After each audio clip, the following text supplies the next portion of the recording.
ये कहानियों का सफर है जहां हर पल एक नया राज खुलता है, जहां हर किरदार अपनी जिंदगी से लड़ता है और जहां आपको मिलती हैं वो कहानियां जो दिल को छू लें और रातों की नींद उड़ा दें। स्वागत है आपका इनोसेंट स्टोरी पर, जहां हर एपिसोड एक नई दुनिया, एक नया दर्द, एक नई जीत लेकर आता है। तैयार हो जाइए क्योंकि कहानी शुरू होने वाली है। सॉरी दोस्तों, इतनी दिन तक एपिसोड नहीं आए। अब से रेगुलर एपिसोड आएंगे। अब एपिसोड शुरू करते हैं। हम आखिरकार लिविंग रूम में आकर ठहसे गए। बाहर खड़ी दो भरी हुई कारों से घंटों तक सामान ढोने के बाद हमारे शरीर दर्द से चूर थे।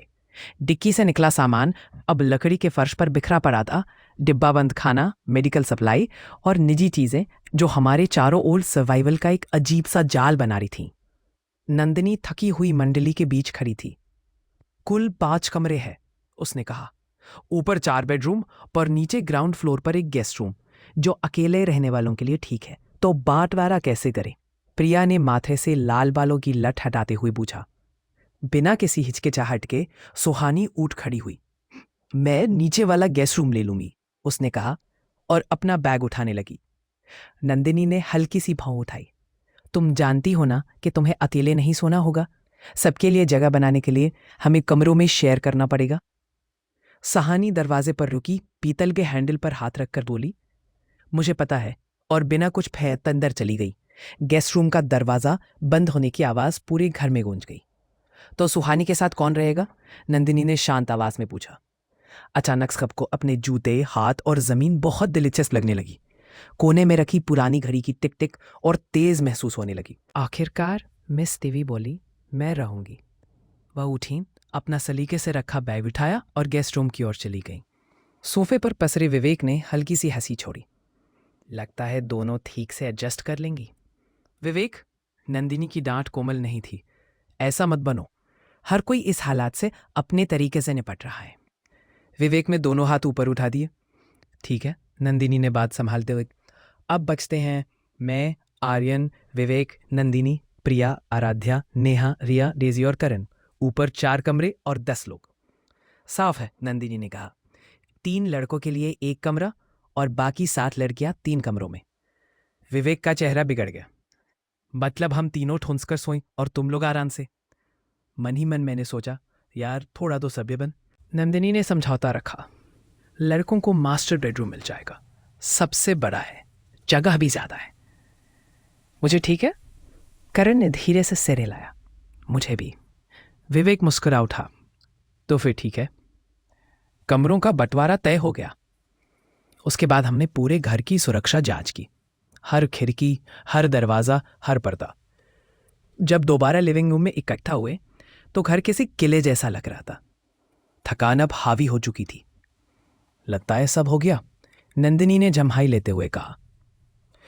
खाना किसी ने नहीं पूछा। नींद ज्यादा जरूरी थी।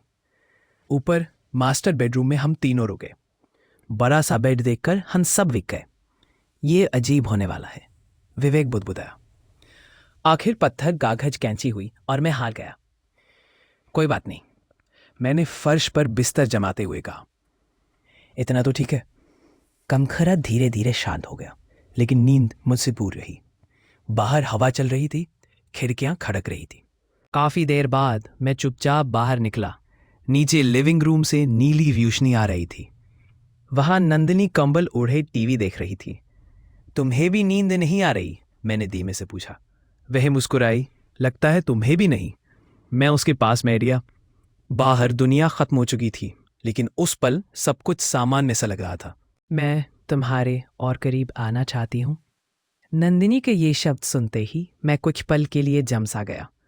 टीवी पर चल रही फिल्म की आवाज अचानक बहुत दूर सी लगने लगी, जैसे कोई और दुनिया चल रही हो। मेरा दिमाग उसके शब्दों को समझने में अटक गया। तुम क्या कहना चाहती हो? मैंने धीरे से पूछा। उसने सिर हिलाया। इस बार उसके चेहरे पर न तो मजाक था, ना ही कोई शरारती मुस्कान, सिर्फ गंभीर सच्चाई। मैं तुम्हें पसंद करती हूं आर्यन, उसने साफ कहा, शायद जरूरत से ज्यादा। मेरा दिल जोर से धड़क उठा। मुझे? मैं खुद पर यकीन नहीं कर पा रहा था। हाँ, बिना झिझक कहा। इस हालात में डूबी हुई दुनिया में अगर मुझे किसी पर भरोसा है तो वो तुम हो। उसकी सच्चाई ने मुझे चुप कर दिया। ना कोई खेल, ना कोई चाल, बस सीधी भावना। मैं तुमसे कुछ मांग नहीं रही, उसने जल्दी से जोड़ा। ना कोई वादा, ना कोई रिश्ता थोपना, बस ईमानदारी। मैं गहरी सांस लेके बोला, तुम्हें पता है नंदिनी, अभी सब कुछ बहुत उलझा हुआ है। मेरी जिंदगी, मेरा अतीत, सब। उसने हल्की मुस्कान के साथ सिर झुकाया। मुझे पता है, और मैं जोर नहीं डाल रही। कमरे में कुछ पल की खामोशी छा गई। टीवी की रोशनी में उसका चेहरा शांत लेकिन थोड़ा डरा हुआ लग रहा था। आर्यन, उसने धीरे से कहा, इस दुनिया में हर दिन आखिरी हो सकता है। मैं बस इतना चाहती हूं कि अगर कुछ महसूस कर रही हूं तो उसे झूठ ना बनाऊं। मैंने उसकी तरफ देखा। नंदिनी, मैं तुम्हें ठेस नहीं पहुंचाना चाहता, इसलिए ही मैं सावधान हूं। उसकी आंखों में हैरानी झलकी। तो ये डर नहीं, परवाह है? मैं हल्का सा मुस्कुराया। हाँ, परवाह। वो कुछ नहीं बोली, बस थोड़ा पास आकर सोफे पर बैठ गई। हमारे बीच कोई दूरी नहीं थी, लेकिन कोई जल्दबाजी भी नहीं। आज बस यही रुकते हैं, उसने धीमे से कहा। ठीक है, मैंने जवाब दिया। उसने टीवी बंद कर दिया। कमरे में शांति फैल गई, एक ऐसी शांति जिसमें डर नहीं बल्कि समझ थी। उस रात कुछ नहीं हुआ, लेकिन शायद बहुत कुछ शुरू हो गया था। चलो नीचे चलते हैं, मैंने चौंक कर उसकी तरफ देखा। नीचे, उसने हल्के से निगलते हुए कहा। बेसमेंट, हम अकेले होंगे। उसकी आंखें मुझ पर टिक गई, थोड़ी घबराई हुई लेकिन जिद्दी, जैसे वो चाहती हो कि मैं सवाल ना करूं। मैंने हल्के मजाक में सिर तिरछा किया। मुझे लगा तुम्हें फर्क नहीं पड़ता कि कोई हमें देख ले। उसके होंठों के कोने पे हल्की सी मुस्कान आई। अब पड़ता है। उसका ये बदला हुआ लहजा मेरे चेहरे पे मुस्कान ले आया। मैं खड़ा हुआ और हाथ पर आया। ठीक है। उसने मेरा हाथ थाम लिया, गरम, नरम और थोड़ा कांपता हुआ। दूसरे हाथ में कंबल पकड़े हुए वो मेरे साथ चल पड़ी। पूरा घर शांत था, बस हमारे कदमों की आहट सुनाई दे रही थी। बेसमेंट का दरवाजा खुलते ही हल्की सी चरमराहट हुई।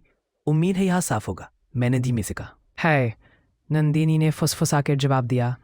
पहले देख चुकी हूं। लाइट जलते ही कमरा सामने आ गया।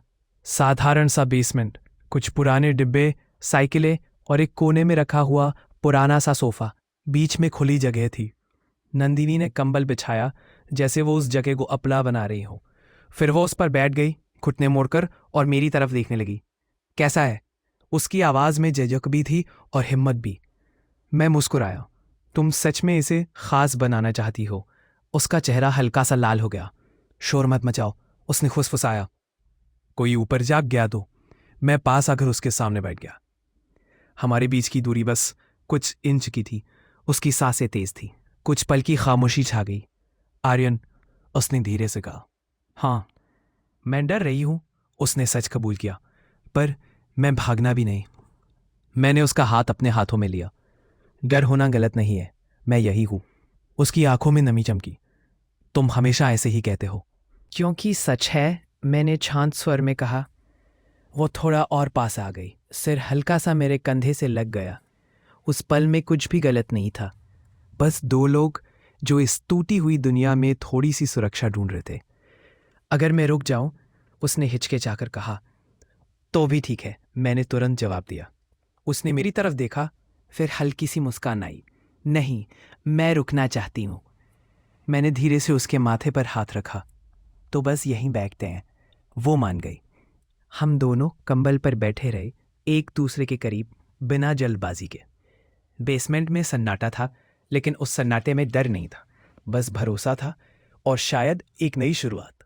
या एक ऑनगोइंग नॉवेल है, तो जितने इसके एपिसोड आते हैं मैं उतने ही एक्सप्लेन कर पाता हूं।